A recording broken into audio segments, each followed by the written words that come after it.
Wavelengths by Jerry Hughes, Episode 18. Breakfast at the Kennedys, and some straight talking from Neil.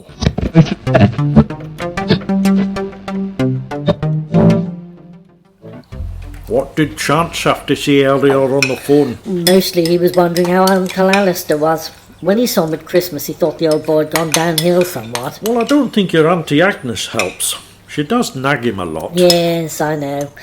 The trouble with Aunt Agnes is, once she gets a bee in her bonnet, there's no stopping her. Must be a family treat, then. I mean, when she rubbished my mystery celebrity competition to Lisa at our party, I could have strangled her. As you've said many times. Hey, wait a minute. What did you mean just now when you said something about a family trait? Were you pointing a finger, Neil Kennedy? If the cap fits. Look, ever since you were privy to that rather eye-opening revelation in London last week, you've had that attitude about you.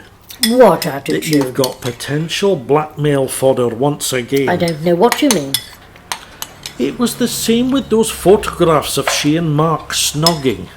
You thought you had the upper hand then, but it all went down the proverbial pan, didn't it? She having an affair with a boy under the age of 16 is a bit different to she kissing a grown man in our vegetable garden. No, what she did was very much against the law. So, that being the case, what do you intend to do about it? Well, for a start, see what Tom Madison comes up with. The managing director? Yes, I left it with him. Said he was going to look into it. Run that past me again. You told Tom Madison? Yes. Well, I'd arranged to have a meeting with him while I was at head office about how Lisa has treated not just me, but one or two others. So it seemed a good idea to pass on what I'd been told. I gave you credit for more common sense than that. How do you know this Carl was telling the truth? No. Do you know, I have a nasty feeling, Helen, you may well have committed broadcasting suicide by going to Tom Madison, of all people. Still out for the count, is she?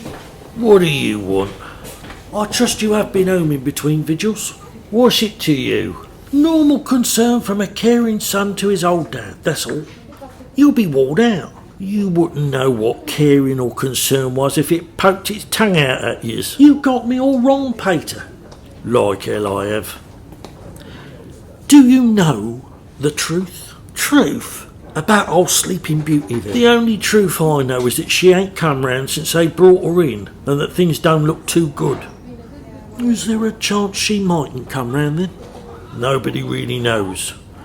While she's still in this flipping coma, there ain't nothing they can do. My suspicions have made me do a bit of delving on the quiet. OK, I'm no angel. I smoke the weed. But that ain't nothing to what she's been up to. Why don't you just go away, eh? You wouldn't listen, Peter, if I were to tell you, even if it is the truth. All I can say is your old friend there ain't the person you think she is. I'll leave that with you. Tell her. Anton, what you getting at? Oh, Struth. Stanley. Hey? Oh, blimey. Nurse! Oh, I think she's coming round. Yeah, look. She's opened her eyes. Councillor Redburn, you say you're confident that the Eastern housing development will go ahead, but many people are against. Not least the fact that the land is a floodplain and that it's so close to the bypass. Westonfield needs more housing. Many would agree with you when it comes to affordable housing, but many see this as another batch of executive homes, which would be beyond the financial reach of most people. There's room for both. What we have to remember is that Westonfield has a lot to offer, not just in its architectural beauty and its renowned university, but the manufacturing and technological industries which are based here. It's a growing and flourishing city. There's a public meeting being held here at the council offices this evening. Are you confident that it will be given the green light? I do feel confident.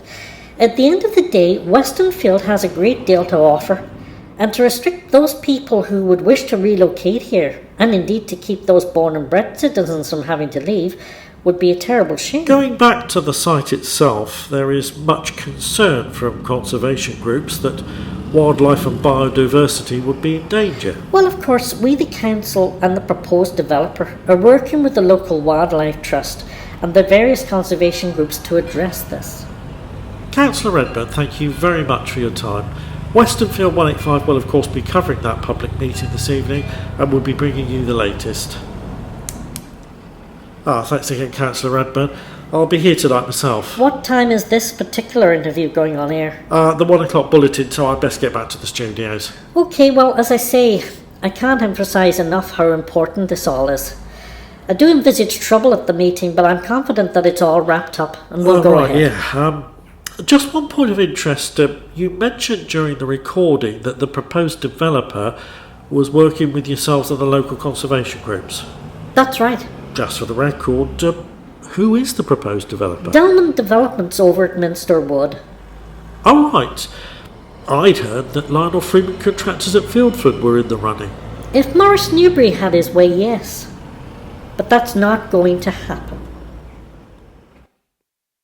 Great to have you back with us, Miss Moxon. It's David, isn't it? That's right. At least your speech seems intact. It's my left side that I can't feel. Oh dear, well, I'm sure that'll come back in time, and you'll be back to your old self again. We miss hearing your radio on upstairs and seeing you around. I don't think I'll ever be back. Not to my house. Oh no, you mustn't think like that. They can work wonders these days. And we're keeping a close eye on your place.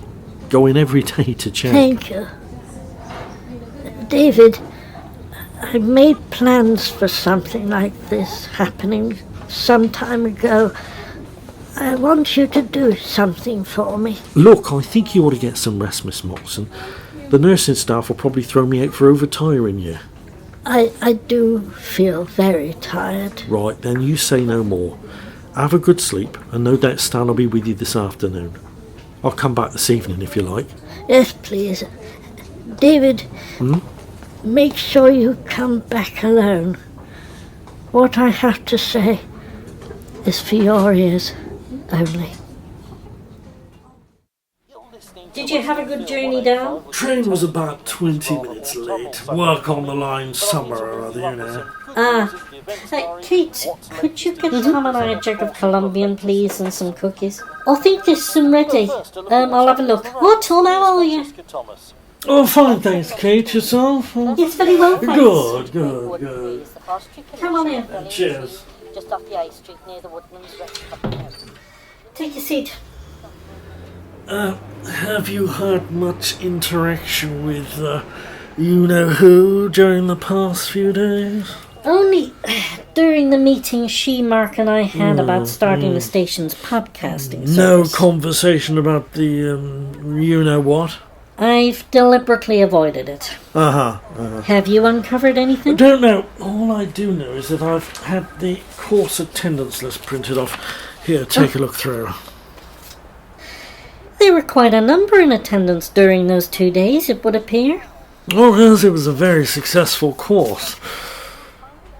Anything jump off the list? Not so far. Oh, hang on a minute.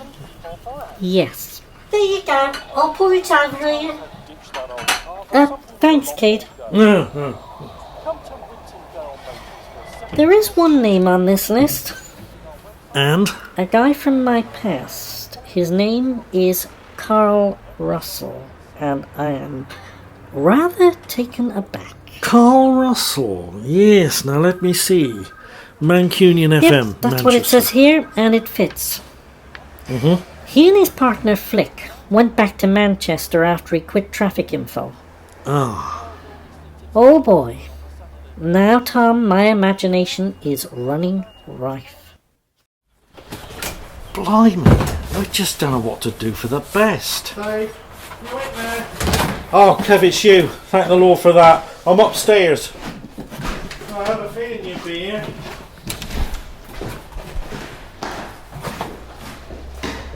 Trying to decide what to do for the best. Sort of. Do we say nothing and get rid of this lot? Leave it all where it is and lock the door, or what? It's a difficult one. I suppose if we informed the police that all this stuff was up here, then that would be worse for Miss Moxon. For all of us. They'd be swarming the place. No, best to stay quiet. Keep her heads well and truly down. One thing did cross my mind though. Oh? Or what Mum told me the other day. About the meetings the Newberrys have with friends upstairs at the restaurant. Believing like they were on something. And the Christmas hamper box being the same as the ones with the bags of white powder in. Certain things are beginning to tie up. Are you thinking what I'm thinking? But there's a connection with all this stuff. To be honest, it's something I'd rather not think about. Yeah. But yeah, if I'm honest, I do. Something else has cropped up. Oh, what's that?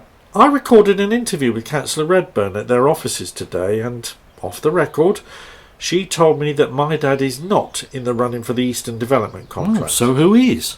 Delman Developments at Minster Wood.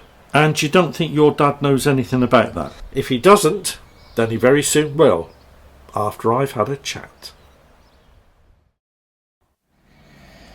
Carl Russell went through a bad patch. So how did you and he fall out? Well, I have to hold my hands up and admit that, yeah, I made a play for him. Seems to be a bit of a pattern of yours, Lisa.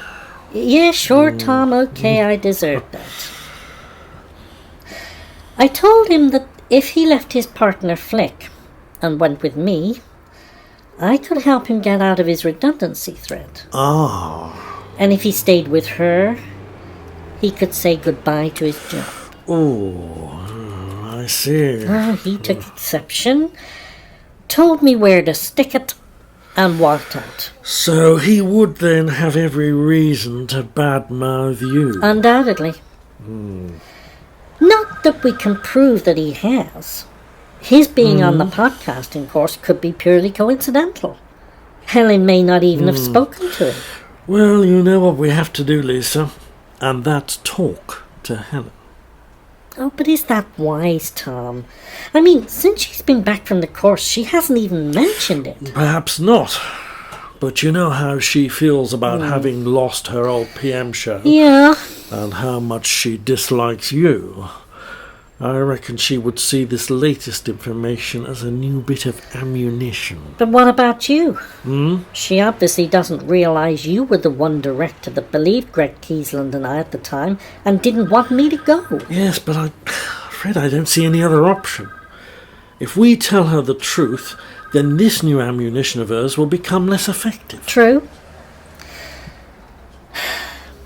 Either way, I can see me having to resign from here becoming ever more likely. Oh, no. Come on, Lisa. Now, let's face it. Helen Kennedy may well have won on this particular occasion.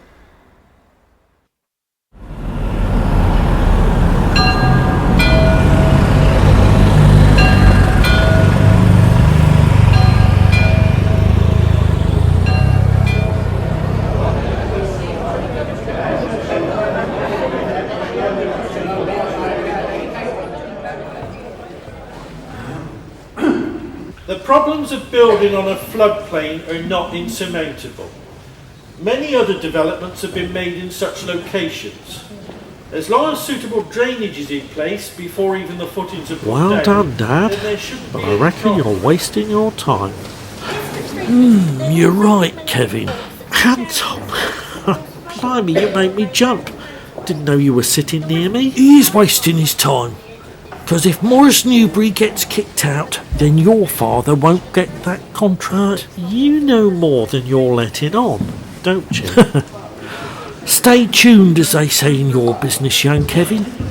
Stay tuned. Let's now move on. There's a lot to talk about before the end of this evening.